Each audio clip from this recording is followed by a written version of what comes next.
Hola chicos, bienvenidos. El día de hoy vamos a desarrollar el tema titulado La literatura de la conquista peruana. Empecemos por la definición.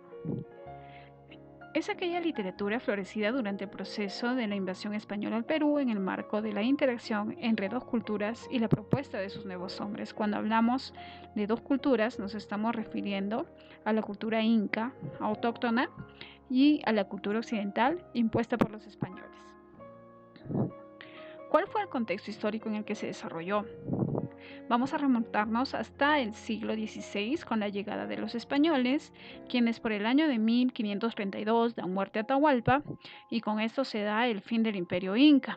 Además, se da la imposición de normas y costumbres occidentales. Muestra de ello es el cambio radical, violento y bélico que hubo entre la actividad agrícola y la actividad minera, que para los españoles era más provechosa. La invasión española duró desde 1532 hasta 1572, donde podemos apreciar diversas resistencias indígenas. En este contexto se desarrolla la literatura de la conquista. ¿Cuáles fueron sus vertientes? Tenemos una vertiente popular donde se cultivaron coplas, romances escritas por soldados, quienes tenían una instrucción académica muy baja. Y tenemos a la otra vertiente, la vertiente culta, que cultivó las historias, novelas y ensayos, escritas por los cronistas. Estos cronistas vamos a dividirlos en tres según su origen, ya sean indígenas, mestizos o españoles. ¿Cuáles fueron las manifestaciones literarias más importantes de esta época? Tenemos a la copla, que es la composición breve, irónica y popular. Ejemplo de ello es: pues señor gobernador, miradlo bien por entero, que allá va en recogedor y acá queda el carnicero. En cuanto al romance, diremos que es una composición lírica narrativa, corresponde a la expresión más erudita cultivada por los clérigos y su finalidad era informar al rey.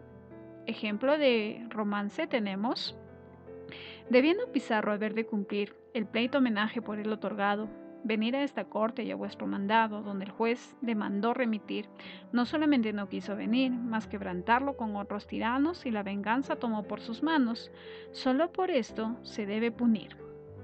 En cuanto a la crónica, diremos que es un escrito en prosa, tiene como objetivo informar, y vamos a clasificarlos en tres: crónicas españolas, mestizas e indígenas.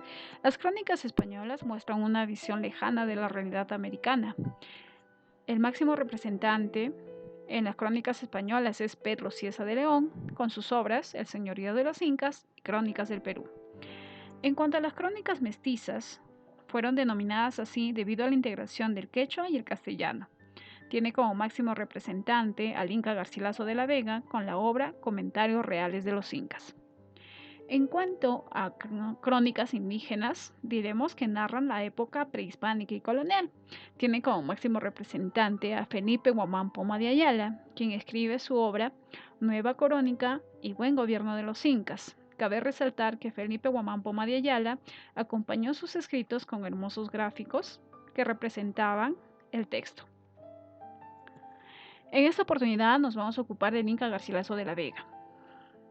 Este pertenece a la época de la conquista. Su nombre verdadero es Gómez Suárez de Figueroa.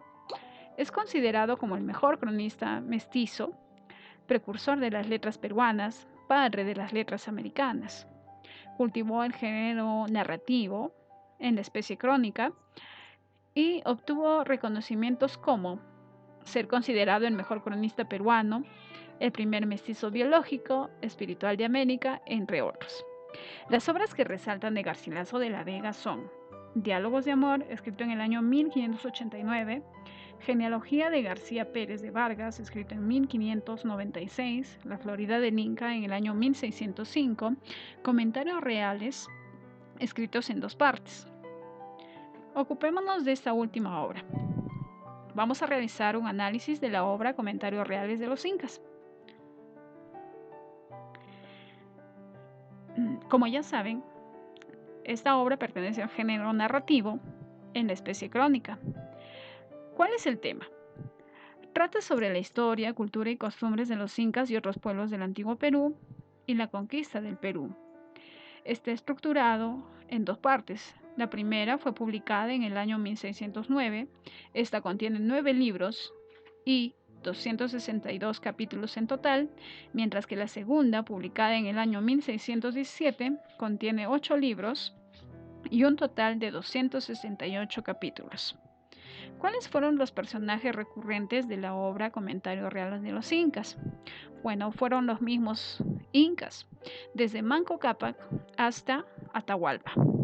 El espacio o escenario en el que se desarrolla esta obra literaria es el antiguo Perú y el Tahuantinsuyo. En cuanto al tiempo, diremos que pertenece a la segunda mitad del siglo XVI. Bien, espero haber despertado tu curiosidad por la lectura de alguna de estas obras literarias porque es de mucha relevancia para comprender nuestro pasado y poder fortalecer nuestra identidad cultural. Eso ha sido todo por hoy. Nos vemos